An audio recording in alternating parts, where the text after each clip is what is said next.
Good evening. Up front tonight, elected state officials using thousands of your tax dollars to redecorate their offices.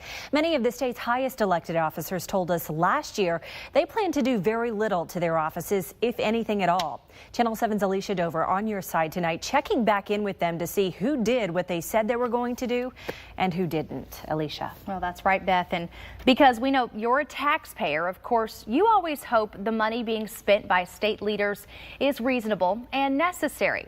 This is the stack of spending by your elected constitutional officers that I requested and looked through. Judge for yourself if you think the spending I found was worth it. In January of 2015, we were there as the state's top elected officials moved into their new offices. Lieutenant Governor Tim Griffin said he wasn't changing much.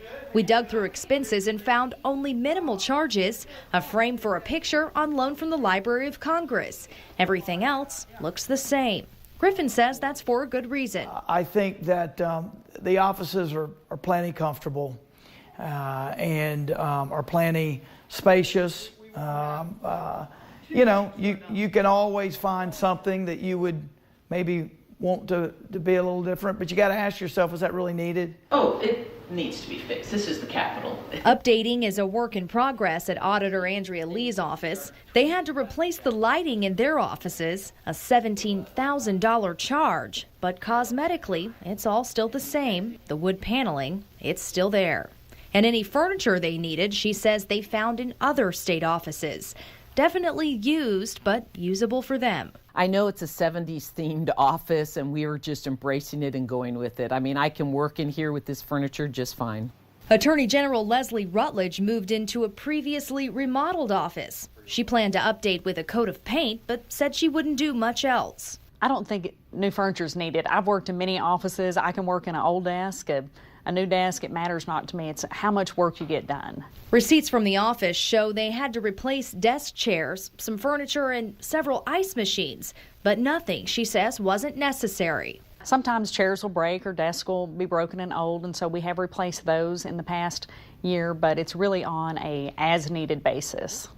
Governor Asa Hutchinson, moving into an empty office, purchased his furniture from unused inaugural party funds at no expense to the taxpayers. I could have used taxpayers' money for it, but I thought it was more appropriate because by tradition, whenever the governor leaves, sometimes they take that furniture with them, so I thought that was more appropriate, and that's how we did it. When Treasurer Dennis Milligan first moved in, he told us then he was planning on pulling up the carpet in his office and refinishing the wood floors underneath. That cost $2,600. Maybe a little touch-up painting here or there, but nothing major. No major overhaul, change all the furniture or anything like that? No, ma'am. But receipts show just days after our interview, they began ordering new office furniture. In 2015, ordering more than $25,000 worth. Then in March came a highly acclaimed Little Rock designer to redo Milligan's conference room and office, charging him $1,500 just for the design time and research. This is what the office looked like when he first moved in. This is what it looks like now. Milligan refused to speak with Channel 7 about the office revamp. Instead, his spokesman showed us around. Things were just old and worn. Some were broken. $80 for these, $278 for the lamps, $718 for the pictures, $1,198 for the chairs, $1,700 for the sofa, $700 for the rug.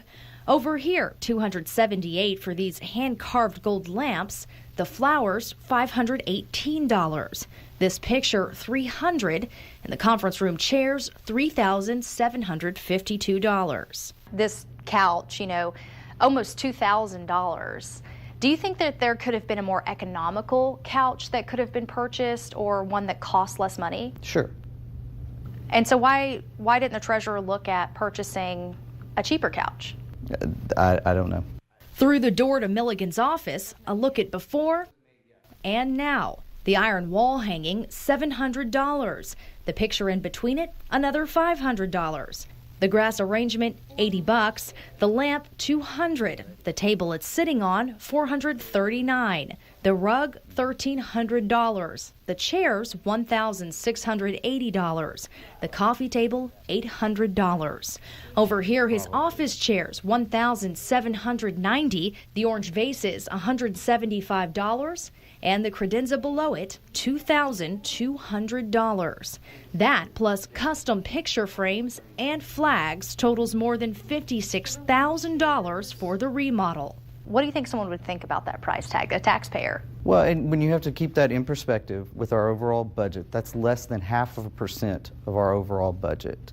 Some of the old furniture was sent to a state warehouse. Those green chairs at the conference table, now used in other parts of the office. Those leather chairs, now promoted to the front lobby. We did not find wear or tear on any of them. Is this more of a stylistic choice? No, again, I think as far as chairs and things of that, it wasn't that we just wanted to change style. It was, let's make sure that we're getting a good quality. Those chairs were a little bit worn and needed to be updated. Do you think there would be people that would say the office was good enough? Well, yeah, I do understand and appreciate that perspective. I do also understand that, we do host high-level meetings with bankers and members from across the country. There is an expectation.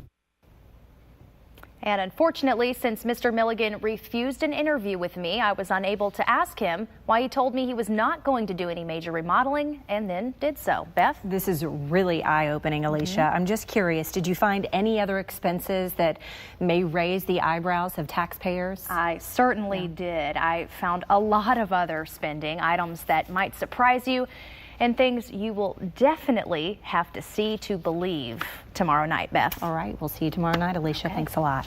Good evening. Up front tonight, more spending of your tax dollars by Arkansas's top financial officer. Treasurer Dennis Milligan spent more than $56,000 redecorating his office.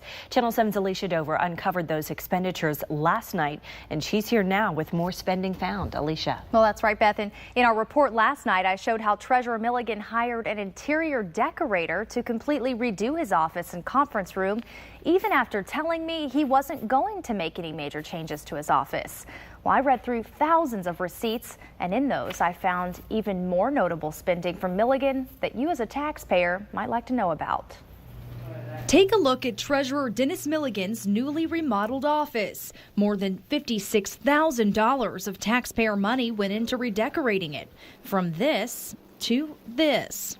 Even after Milligan told me he had no plans to remodel when he first took office last year. Maybe a little touch-up painting here or there, but nothing major. No major overhaul, change all the furniture or anything like that? No, ma'am. Milligan refused to speak with me about the charges, instead sending his spokesman to answer my questions about his expensive remodel done by a high-end designer. And so why didn't the treasurer look at purchasing a cheaper couch? I don't know. Now I've learned the office furniture wasn't the only decor he purchased.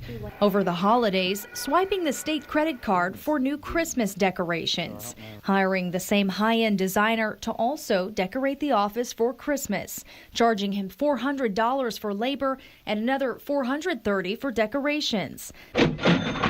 But the holiday spirit didn't stop there. The state credit card was also swiped at several other high-end interior decorating stores, buying things like a $140 skiing Santa decoration and racking up a near $700 charge for ornaments at Hobby Lobby. That was a one-time cost that we put in to maintain the office look with the rest of the Capitol and to spread a little Christmas cheer. That cheery grand total for Christmas decorations, $2,379. Do you think that $2,500 for Christmas decor could be considered a little excessive? Yes, I do agree with that. A look at the other state officers' receipts only showed one purchase of a poinsettia at the auditor's office. We asked to see the decorations, but they were up in storage. Some decorations that Milligan won't be putting away anytime soon are currently sitting on his desk. Your tax dollars purchased this custom leather nameplate, desk pad, and mouse pad from a leather and tack company in Kentucky. That cost more than $400. yeah, it's in there. It'll stay with the office, those kind of things. I mean, they do have his name on them, so obviously they can't stay with the office. Yeah, you can pull the name off. Compare that with this $2 desk pad we found available from the state's office product vendor, and this $11 mouse pad purchased by the auditor's office. I just know for me, I spend it on the things that I think are necessary.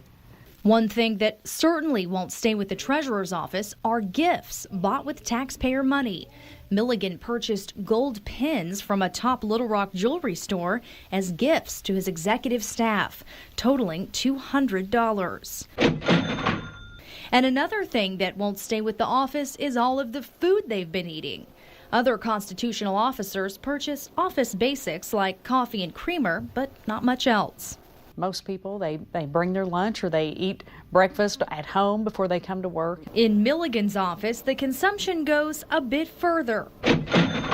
I found more than $5,000 in grocery store purchases. Receipt after receipt of protein bars, crackers, Boost, cookies, chips, popcorn, beef jerky, nuts, chocolate milk, a long list of juices, and nearly every kind of soda possible.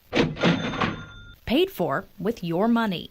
Do you guys regularly drink Boost and have energy bars for breakfast around here? Well, I know there are Boost, and I know that, yeah, people have, drink them, and I know that some on the staff eating the protein bars and things like that. What about, bringing your own snacks or your own Things breakfast? Like well, things like that, yes, do need to probably get in check.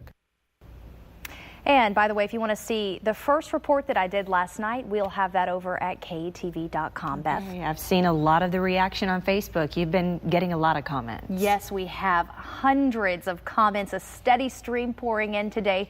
Most of you expressing your displeasure with the treasurer's use of taxpayer funds. All right, probably even more reaction from tonight's story. I'm assuming so. so. Elicia, thanks a lot.